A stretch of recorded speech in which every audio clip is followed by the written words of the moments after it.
S good evening my dear students. இன்றைக்கி நம்ம டேலியில் பார்க்குறது வந்து பார்த்திங்கன்னா budget tracking additional cost of purchase and cost centre. First வந்து பார்த்திங்கன்னா பட்ஜெட் பற்றி பார்ப்போம். பட்ஜெட் அப்படிங்கிறது என்ன? Decent estimate. அது வந்து பார்த்திங்கன்னா ஒரு எஸ்டிமேட். அதாவது நான் ஒரு கம்பெனி வச்சு ரன் பண்ணுறேன். ஃபார் எக்ஸாம்பிள் ஒரு கன்ஸ்ட்ரக்ஷன் கம்பெனி அப்படின்னு வச்சுக்கோங்க. இப்போ கன்ஸ்ட்ரக்ஷன் கம்பெனியில் நான் வேரியஸ் காஸ்ட் சென்டர் வச்சுருக்கேன். காஸ்ட் சென்டருங்கிறது பார்த்திங்கன்னா location or a person or an item of equipment. இதில் வந்து பார்த்திங்கன்னா லொக்கேஷனுங்கிறது ஒரு காஸ்ட் சென்டர். ஃபார் எக்ஸாம்பிள் லொக்கேஷனில் அடையாறில் ஒரு பில்டிங் எடுத்து வேலை செய்வேன், அது ஒரு காஸ்ட் சென்டர். டி நகரில் ஒரு பில்டிங் எடுத்து வேலை செய்வேன், அது ஒரு காஸ்ட் சென்டர். ஸோ அந்த காஸ்ட் சென்டரில் ஒரு 2 ஜாப் எடுத்து பண்ணுறேன்னு வச்சுக்கோங்க. Job 1, job 2. ஜாப் 1ஓட பட்ஜெட் எவ்வளவு, அதாவது இன்கம் எவ்வளவு, ஜாப் 1க்கு எக்ஸ்பெண்டிச்சர் எவ்வளவு நமக்கு ப்ராஃபிட் அப்படின்னு பார்க்கணும். அதுக்கு பேர் தான் பட்ஜெட். இது எதுக்காக இந்த பட்ஜெட் போடுறோம் அப்படின்னா, ஒரு மொட்டை மாடி இருக்குது. மொட்டை மாடினா தெரியும் உங்களுக்கு, ஓப்பன் ஸ்பேஸ். அந்த மொட்டை மாடியை சுற்றி கைப்பிடி செவுரு இருக்குது. விஷுவலைஸ் பண்ணிக்கோ. மொட்டை மாடியில் அந்த கைப்பிடி செவரை பிடிச்சிட்டு வெளியில் எட்டி பார்க்கணும். அப்போ இந்த கைப்பிடி செவரை பிடிச்சிட்டு எட்டி பார்த்தா எப்படி இருக்கும்? இப்போ மொட்டை மாடியில் கைப்பிடி செவரு இல்லை, அப்போ நம்ம எட்டி பார்க்கணும். அப்போ எப்படி எட்டி நம்ம எப்படி எட்டி பார்ப்போம்? கைப்பிடி செவரு இருந்தால் ஓரமாக வந்து கைப்பிடி செவரை பிடிச்சிட்டு எட்டி பார்ப்போம் தைரியம். இதே கைப்பிடி செவரு இல்லைன்னா அதே மாதிரி நம்ம அந்த இடத்துல நின்று பார்ப்போமா? பார்க்க மாட்டோம், தள்ளி நின்று எட்டி பார்ப்போம். அந்த மாதிரி இந்த பட்ஜெட் அப்படிங்கிறது ஒரு கைப்பிடி செவரு மாதிரி, ரொம்ப யூஸ்ஃபுல். அப்போ எந்த இடத்துல நம்ம வந்து லேக்காக இருக்கோமோ அதை நம்ம ரெக்டிஃபை பண்ணணும். For example revenue. இந்த இடத்துல இவ்வளோ வருமானம் வரணும்னு நம்ம கணக்கு போட்டிருக்கோம், ஆனால் வரல. எதனால் வரல? ஆராய்ச்சி பண்ணி அதை இம்ப்ரூவ் பண்ணுறதுக்கு என்ன. இப்போ செலவு எடுத்துக்கோ. மெட்டீரியல் வந்து இவ்வளோ தான் நம்ம எஸ்டிமேட் போட்டிருக்கோம், ஆனால் இவ்வளோ வந்துருக்கு. அப்போ மெட்டீரியலை குறைக்கிறதுக்கு தேவையில்லாமல் எப்படி வேஸ்டேஜ் எங்கேயாவது ஆகுதா அப்படின்னு பார்க்குறதுக்கோ, அல்லது லேபரில் உனக்கு எக்ஸ்பெண்டிச்சர் ஆகுதுன்னா அதை கண்ட்ரோல் பண்ணுறதுக்கோ நம்ம வந்து ஒரு ப்ரீகாஷனரி மெஷர்மெண்ட்ஸ் எடுக்க முடியும். இப்போ பார்த்தீங்கன்னு வச்சுங்களேன், உங்களுக்கு இங்கே ஒரு பட்ஜெட் நான் காட்டுறேன் பாருங்கள்.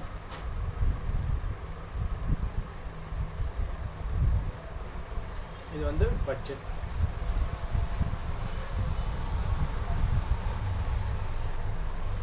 உங்களுக்கு இது பார்த்தோன்னா இதுதான் பட்ஜெட்டா அப்படிங்கிறது உங்களுக்கு தெரியும்.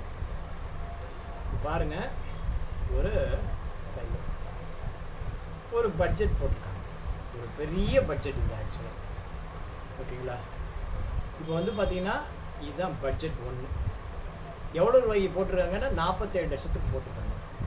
என்ன போட்டிருக்காங்க பாருங்கள். பட்ஜெட் வந்து எப்படி போட்டிருக்காங்க பாருங்கள். ஆஸ் பர் டாயிங், ஒவ்வொருக்கும் ஸ்டேஜ் இருக்குது.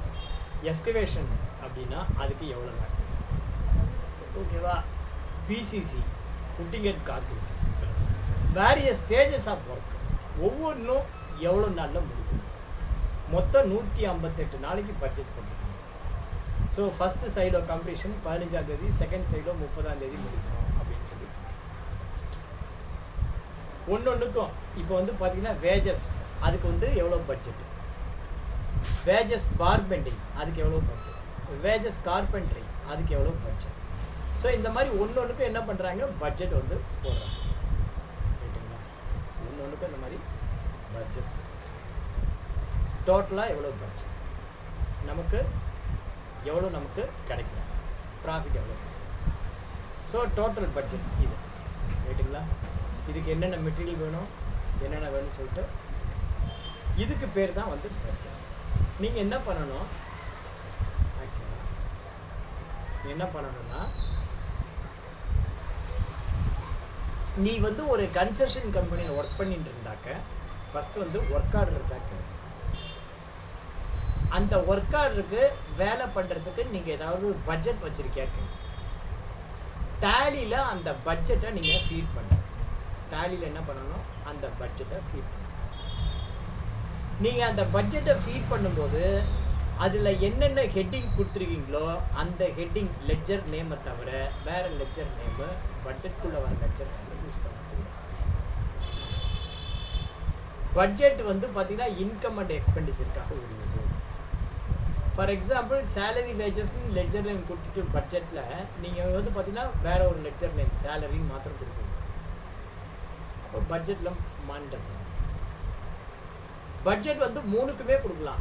ஒன்று குரூப் வைஸ் பட்ஜெட் கொடுக்கலாம், லெட்ஜர் வைஸும் கொடுக்கலாம். அதே மாதிரி பார்த்தீங்க அப்படின்னா காஸ்ட் சென்டர் வைஸும் நீங்கள் பட்ஜெட் கொடுக்கலாம். அந்த மாதிரி பட்ஜெட்டை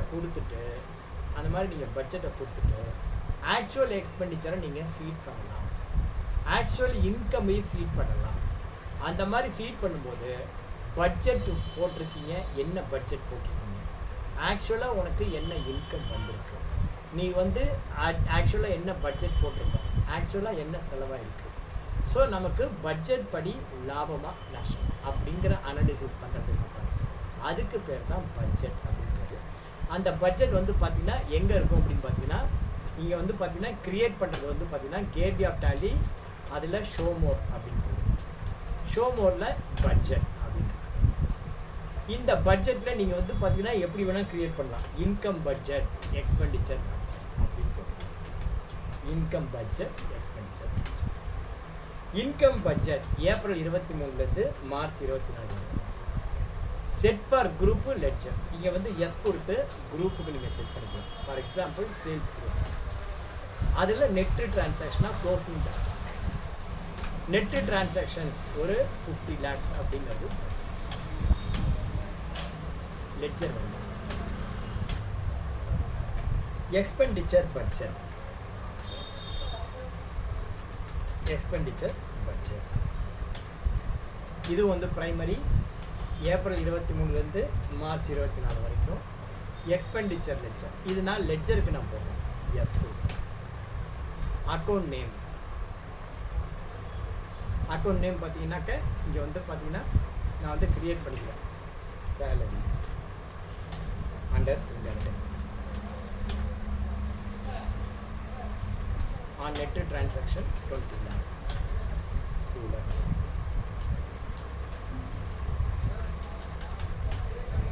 EB under indirect expenses on net transaction.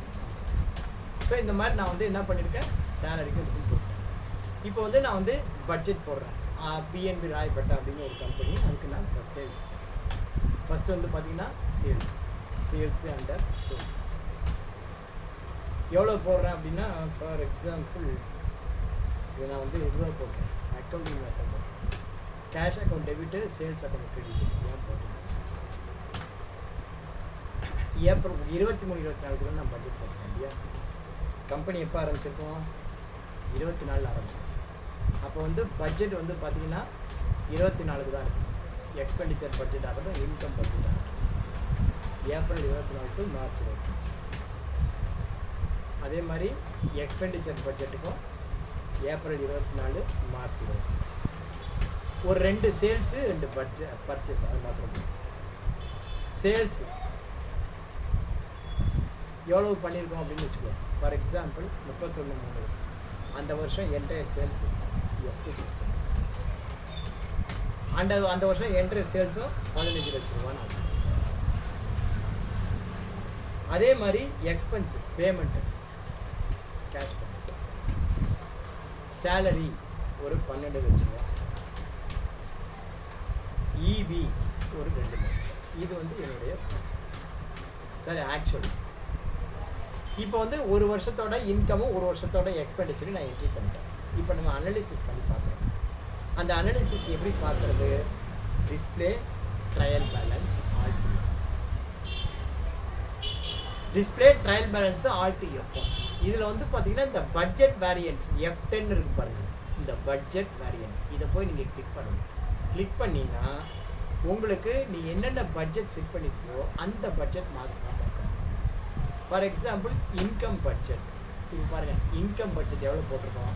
நாம் பட்ஜெட் போட்டிருக்கிறது 50 lakhs, ஆக்சுவல்ஸ் எவ்வளவு 15 லட்சம். அப்போ எவ்வளோ நமக்கு ஷார்ட்டு 35 லட்சம். ஆக்சுவலாக உன்னுடைய பட்ஜெட் வந்து எவ்வளவு இந்த வருஷத்துக்கு 50 லட்சம் தான். ஆனால் உன்னுடைய சேல்ஸ் எவ்வளவு 15 லட்சம் தான். 35 லட்சம் வரப்போகுது.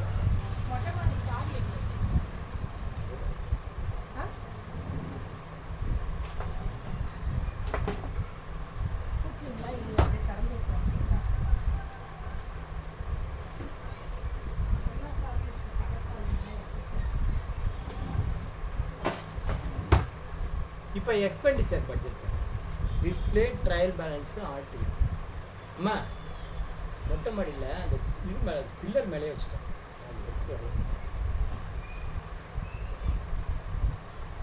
F10ல் போயிட்டு எக்ஸ்பெண்டிச்சர் பட்ஜெட் பாருங்கள். எக்ஸ்பெண்டிச்சர் பட்ஜெட் பாருங்கள். ஈபிக்கு 50,000, சேலரிக்கு 20,000.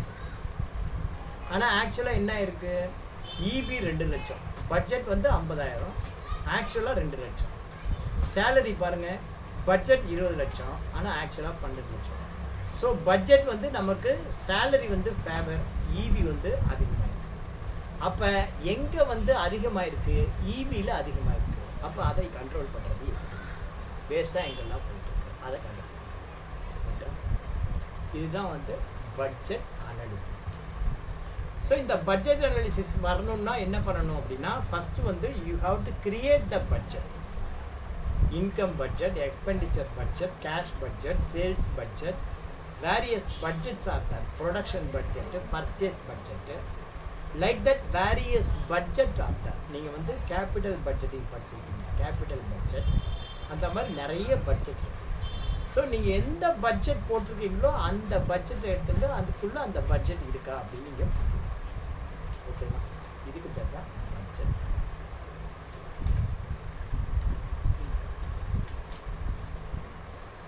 அடுத்தது பாருங்க, tracking additional cost of purchase. Tracking additional cost of purchase அப்படின்னா என்ன, ஏற்கனவே உங்களுக்கு நான் எக்ஸ்பிளைன் பண்ணுறேன். இங்கேருந்து நம்ம வசந்த் அண்ட் கோ போகிறேன். வசந்த் அண்ட் கோவில் ஒரு ஏசி வாங்கலாம் அப்படின்ட்டு போகிறேன். ஏசி வாங்கி நான் வெயில் காலமாக இருக்குது தூக்கி தலையில் வச்சு நான் வர முடியும், வண்டியில் தான் எடுத்துகிட்டு வரேன். ஏசியோட ரேட்டு வந்து 20,000 ரூபான்னு வச்சுக்கோ. ஏசி 20,000 ரூபா கொடுத்து வாங்கியாச்சு, அல்லது இப்போல்லாம் ஏசி 20,000க்கு இல்லை, 35,000 ஏசியோட காஸ்ட். ஏசியோட ரேட்டு 35,000. என் ஒய்ஃப் சொன்னால் 2 பேரும் போனோம், கேரியர் ஏசி வாங்கலாம் முடிவு பண்ணிட்டோம். ஏசி வாங்கினதுக்கப்புறம் சொல்கிறான், சார் இந்த ஏசியில் அந்த பின்னாடி செட் பண்ணுறதுக்கு ஸ்டாண்டு வேணும் சார், அதை வாங்கிங்க. அது எவ்வளோடான்னு பார்த்தீங்கன்னா அது ஒரு 700 ரூபாய். இப்போ பாருங்கள், எக்ஸலில் போகிறோம். நான் என்ன வாங்க போனேன், அதுக்கு என்ன பட்ஜெட்டு என்ன இருக்குன்னு. நான் வாங்க போனது ஏசி. ஏசியோட ரேட் எவ்வளவு அப்படின்னு பார்த்தேன்னு வச்சுக்கோங்க. ஏசியோட ரேட்டு ஏசி 20,000, சாரி 35,000. ஏசி வாங்கினதுக்கப்புறம் சொல்கிறான், சார் ஏசியில் அந்த பின்னாடி அந்த ஃபேன் வைக்கிறதுக்கு அவுட்டோர் யூனிட்டுக்கு ஸ்டாண்டு வாங்கணும், அது எவ்வளோன்னு கேட்டேன். 700. சரி, ஸ்டாண்டு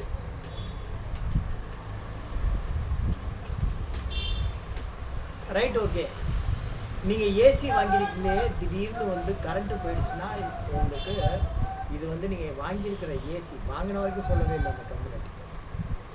ஏசியில் 2 இருக்குது, இன்வெர்டர் ஏசி, இன்வெர்டர் இல்லாத ஏசி. இன்வெர்டர் ஏசி நல்ல கூலிங் இருக்கும், ஆனால் செலவுன்னு வச்சுக்கோயேன், 35,000 ஏசிக்கு 20,000 ரூபா செலவு. இப்போ இன்வெர்டர் இல்லாத ஏசின்னு வச்சுக்கோ, அது வந்து செலவு கம்மியாக தான் இருக்கும், 4,000 5,000 இருக்கும். இந்த கம்யூனிட்டி வாங்குற வரைக்கும் சொல்லவே இல்லை. வாங்கினதுக்கப்புறம் பில்லெல்லாம் போட்டு எல்லாம் முடிச்சதுக்கப்புறம் சொல்கிறேன், இன்வெர்டர் ஏசி வாங்கியிருக்கீங்க, நல்ல ஸ்டெபிளைசர் வாங்கி வைங்க சார், இல்லைனா போயிடும். போர்டு போச்சுன்னா இன்வெர்டரில் சாரி ஏசியில் பாதி காசு இருக்கும். எவ்வளோடா ஸ்டெபிளைசர்? 4,000 ரூபா. Everest stabiliser 4,000. சரி கொடு.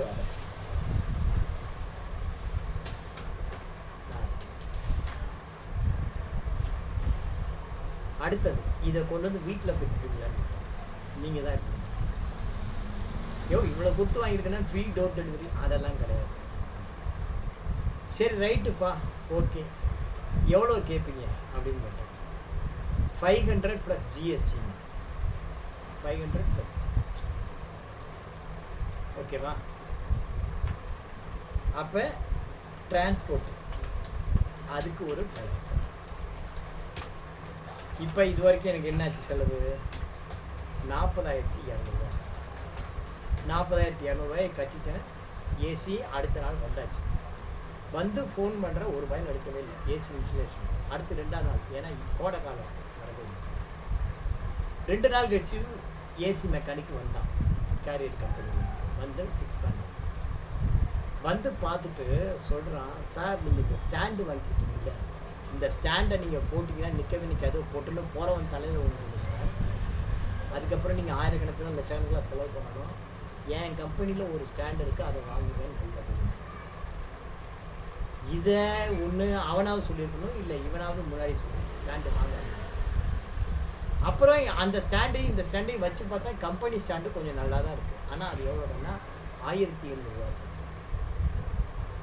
சரி ரைட்டு போ அப்படின்னு சொல்லிட்டு அடுத்தது என்ன பண்ணோம், அந்த ஸ்டாண்டு 2வது வாட்டி வாங்கிட்டோம் 1,700. அடுத்தது இந்த ஏசியோட அவுட்டோர் யூனிட்டை எங்கே வைக்க போறீங்க? நான் மொட்டை மாடியில் வச்சுருக்கேன். மொட்டை மாடியெலாம் வைக்க முடியாது. ஏன்? அவன் கொடுத்துருக்கிறது இத்தினுண்டு ஒரு 2 மீட்ரு காப்பர் வரும். மொட்டை மாடி வச்சுன்னா மொட்டை மாடியிலேருந்து உன் கிரவுண்ட் ஃப்ளோர் வரைக்கும் காப்பர் ஒயர் வரணும் சார். வரட்டும் போடு அப்படின்னு. எங்களுக்கு நாங்கள் 2 மீட்ரு தான் கொடுப்போம், அதுக்கு மேலே வேணால் நீ தான் வாங்கிக்கணும். அது ஒரு மீட்ரு 800 ரூபா. சரி, மொட்டை மாடியிலேருந்து இங்கே வரத்துக்கு எவ்வளோ நான் காப்பர் மீட்ரு? எத்தனை மீட்ரு? அது ஒரு 5 மீட்ரு ஆகும் சார். அது ஒரு 4,000 ரூபா.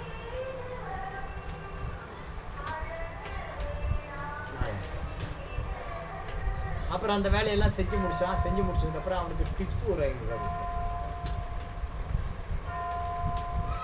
இப்போ எனக்கு ஏசியோட காசு எவ்வளவு? 46,500 ரூபா. ஒரிஜினல் ஏசி காசு எவ்வளவு? 35. அப்போ எனக்கு இத்தனை காஸ்ட் ஆயிருக்கு பாரு. இந்த காஸ்ட் இருக்கு இல்லையா, இது காஸ்ட்டு, இதுதான் வந்து எனக்கு பேர் என்ன, ட்ராக் அடிஷ்னல் காஸ்ட். எவ்வளவு? இந்த 11,500 ரூபா இருக்கு பாரு. அதாவது இந்த amount,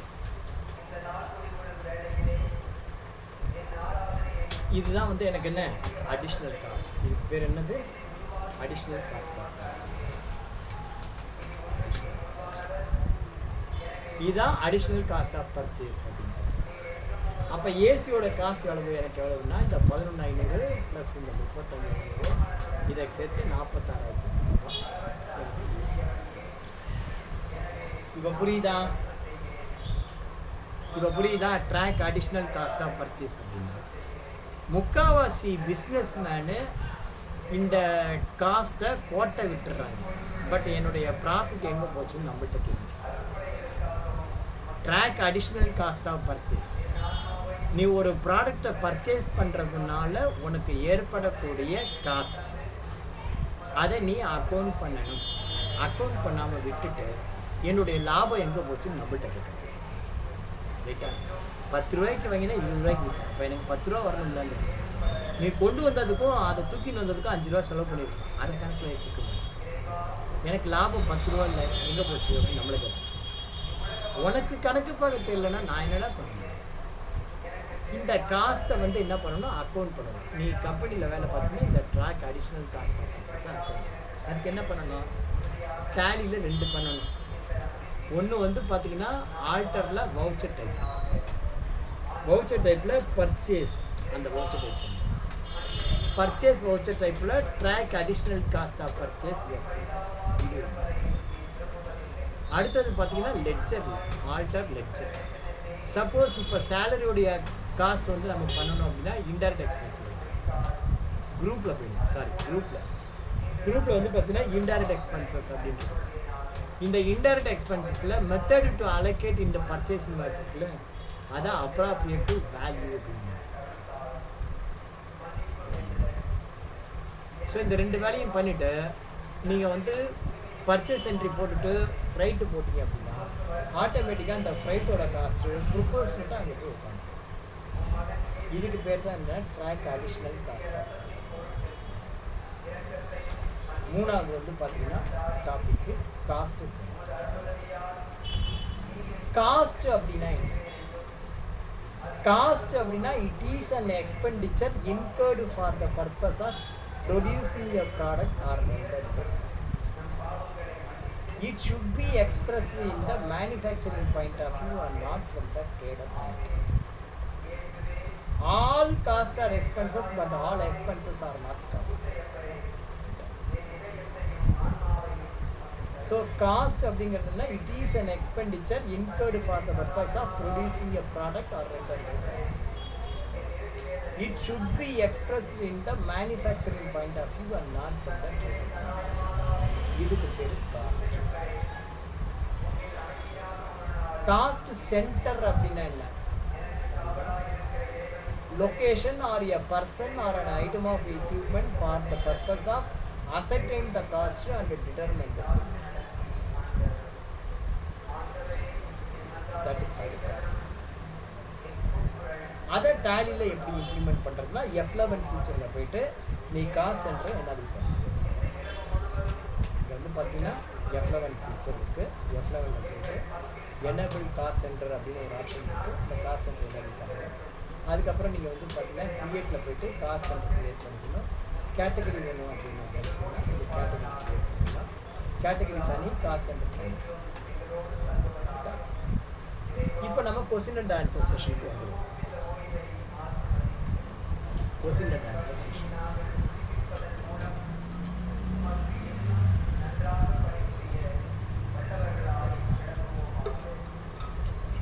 Budget tracking additional cost of purchase. A budget can be set for accounting group or ledger in Tally Prime.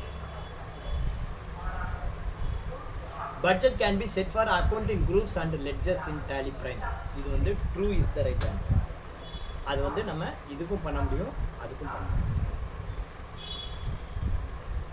ஓகேவா? ஒரே ஒரு நிமிஷம்.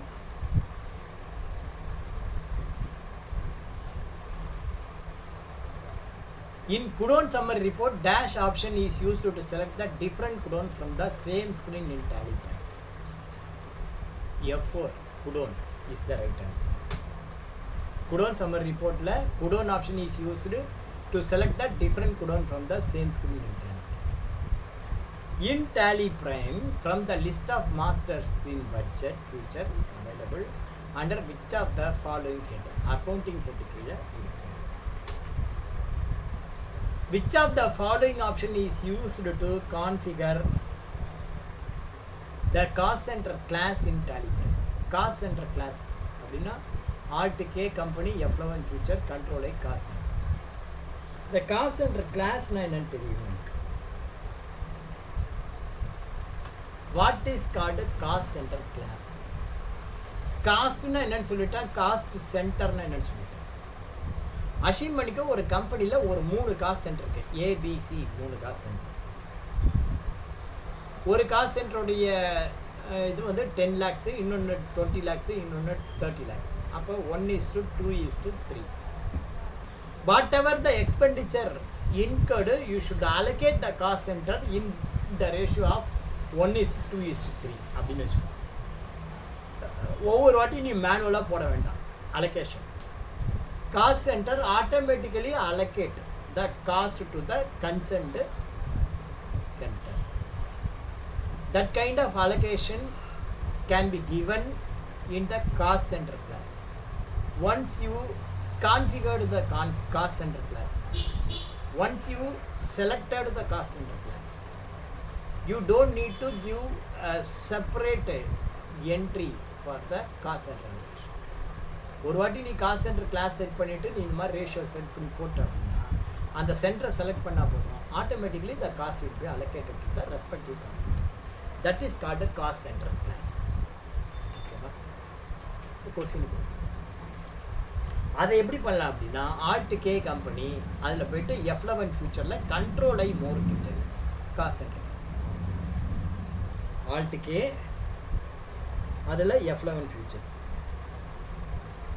ஆல்ட் கேல போயிட்டு தான் F11ங்கிறது இல்லை இங்கே என்பது கொடுத்துருக்கான் எல்லாமே அதில் இங்கே வந்து ஆல்ட் கேல தான் F11 வருது இங்கே வந்து பார்த்தீங்கன்னா பாக்கியெல்லாம் ஆல்ட் கேல F11 வரும் F11 வந்து பார்த்தீங்கன்னா ஆல்ட் கேல தான் வரும் ஆல்ட் இசட்ங்கிறது டேட்டா ஆல்ட் ஒய்ங்கிறது பேக்கப் அண்ட் ரெஜிஸ்டர் ஓகேவா ஃபியூச்சர் பட்டன் இதில் தான் ரிலேட்டடாக இருக்குது அதில் F11ல்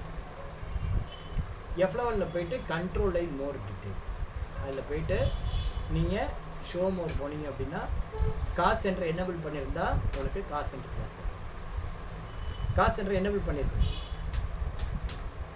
காஸ்ட் சென்டர் எனேபிள் பண்ணியிருக்கணும் கிரியேட் பண்ணியிருக்கணும் காஸ்ட் சென்டர் ஏதோ ஒரு காஸ்ட் சென்டர் டி நகர் அப்படின்னு சொல்லி ஒரு காஸ்ட் சென்டர் அதுக்கப்புறம் மாம்பழம் அப்படின்னு ஒரு காஸ்ட் சென்டர் இப்போ போய் பாருங்கள் F11 ஃபியூச்சர் கண்ட்ரோல் ஐ அதில் போனீங்கன்னா ஷோ மோரில் காஸ்ட் சென்டர் ஷோ இன்ஆக்டிவ் போனீங்கன்னா வரணும் லைக் காஸ்ட் சென்டர் கிளாஸ் எங்கே இருக்குது F12 கான்ஃபிகரேஷன் பாருங்கள் ஆல்ட் கே F12 கான்ஃபிகரேஷன் இருக்கா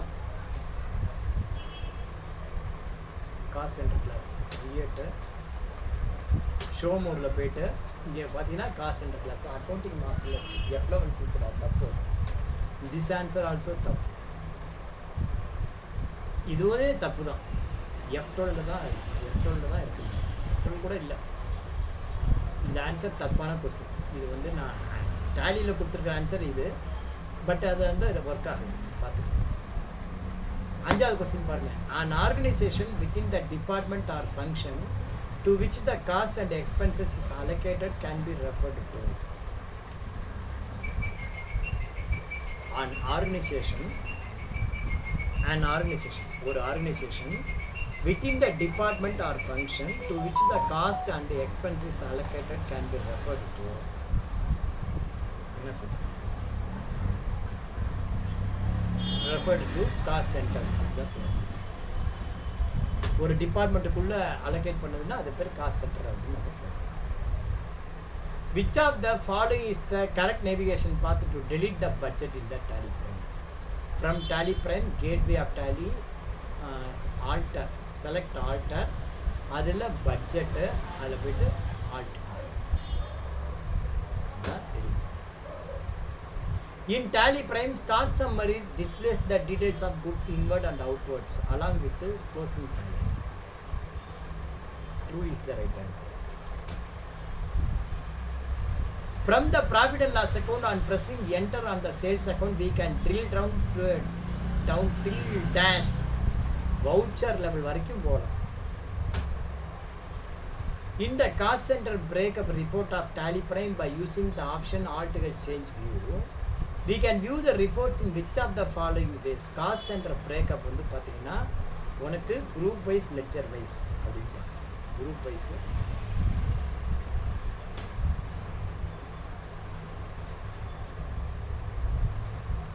in the purchase register report by using the option Alt C new column, we can compare the company data with the different voucher type in Tally Prime. In Tally Prime, by using Alt Exchange View option, we can view the sales registered for fortnightly and quarterly basis. Fortnight பார்க்கலாம்.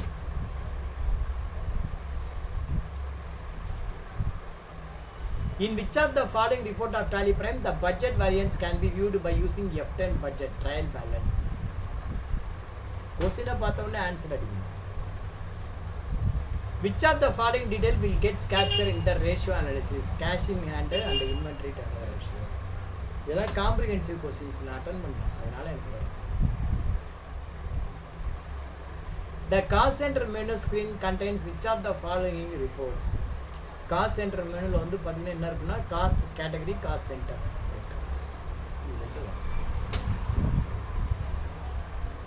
Payment performance of the debtors அப்படின்னா ratio analysis. டேலியில் ரேஷனலிஸ்டில் Which of the following default voucher of Tally Prime is used to record the scenario management? Memorandum voucher and reversing channel.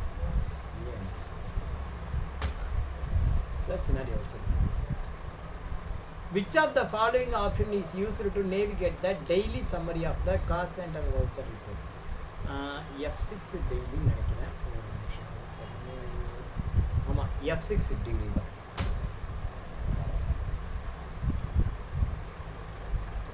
Which of the following option is used to consider the cost center class in Tally? ஏற்கனவே இந்த question நம்ம பார்த்துட்டோம். F11 ஃபியூச்சரில் போய் பண்ணணும். இது cost centre கிளாஸுக்கு இதுதான் ஆன்சரு. திருப்பி கேட்குறேன், பார்த்துக்க வேண்டியதான். Which of the following is the correct statement for ledger breakup report in Tally? One ledger can be allocated to the different cost center is the correct answer in the question. Which of the following is the correct navigation path to access the cost center report in Tally Prime? From gateway of Tally, statement of accounts, cost center. From gateway of Tally, display more reports, statement of accounts. From gateway of Tally, statement of accounts, display more report. From gateway of Tally, display more report, statement of accounts, cost center. This is the right answer. In Tally Prime, the stock summary report displays the details of goods inwards and outwards along with the closing balance. Stock summary report வந்து பார்த்தீங்க அப்படின்னா காட்டுங்கிறோம். டேலியெல்லாம் முடியுமா முடியாத question. True. Budget can be set for accounting groups and accounting voucher in Tally Prime. Accounting group okay, ledger தான் பண்ண முடியும். False. Group ledger cost center அதுக்கு தான் பண்ண முடியும். வவுச்சருக்கு பண்ண முடியாது. அப்போ அது false. In Tally Prime, only income can be allocated to the respective cost center. That is false. Expenditure also can allocate. The purpose of creating budget for the business is to control the expenses. True.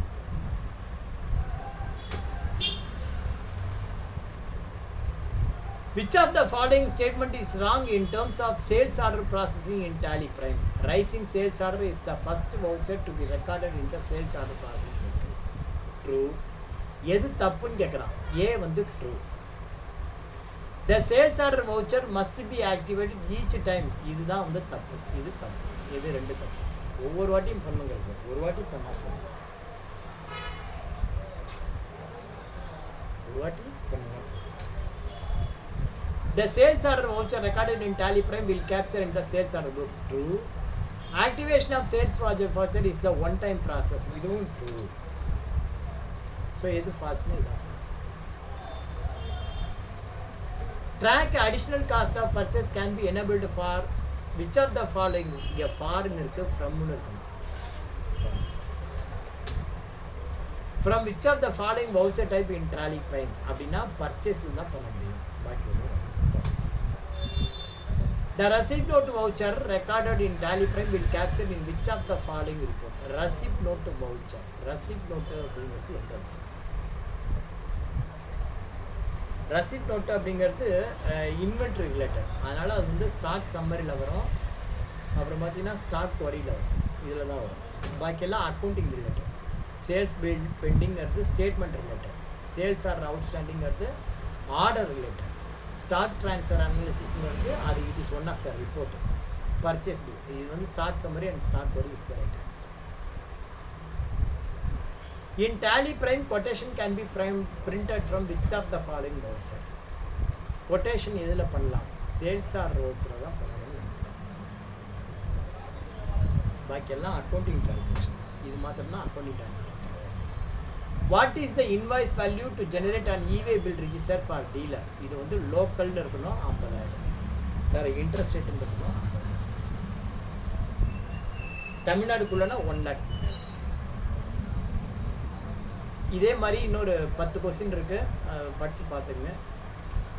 இதோட நம்ம நிப்பாட்டிக்கலாம் அப்படின்னு நினைக்கிறேன். ஏன்னா already time ஆகிடுச்சு. 9:15 மணி ஆகிடுச்சு. Thank you very much my dear students. இதோடைய கண்டினியூட்டியை